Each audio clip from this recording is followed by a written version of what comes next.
তো এই যে আমার ভাই, ঠিক আছে, শুনি তার মালয়েশিয়ার অবস্থা কি জগতে। সে আছে আইছে কতদিন আইছে? 3 বছর সিবলিং বং। 3 বছর সিবলিং কম। আপনার অনুভূতি মিয়া অনুমতি নিয়ে আছেন মিয়া। ছোটবেলা বাইতে থাকতে দেখতাম বড় ভাইরা বিয়ে করে, আনা বিদেশে যদি ছোট ভাইরা বিয়ে করে, আর অনুমতি সিবলিং বং। তো তার অনুভূতিটা এই ছিল যে ছোটবেলায় ভাবতো যে বড় হলে বিয়ে করবে। আমিও ভাবতাম যে আমি বড় হলে বিয়ে করবো, কিন্তু বড় হলে ছোট থাকতেই বিয়ে করে ফেলাইছি। क्या बात है सर, क्या बात है सर, क्या बात, ये बात है। তো তার কপালটা খারাপ, এই জন্য সে এখনো বিয়ে করতে পারেনি।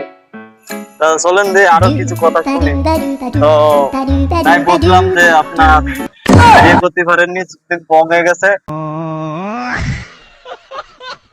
এখন মালয়েশিয়ার জগতে আপনার কেমন লাগছে সেটা আমাকে একটু বলতেন যদি দর্শক। আরো শুধু মালয়েশিয়া, যারা যারা আমার কাছে না তারা তাড়াতাড়ি আসুক, এমনি করে খাই ভাব।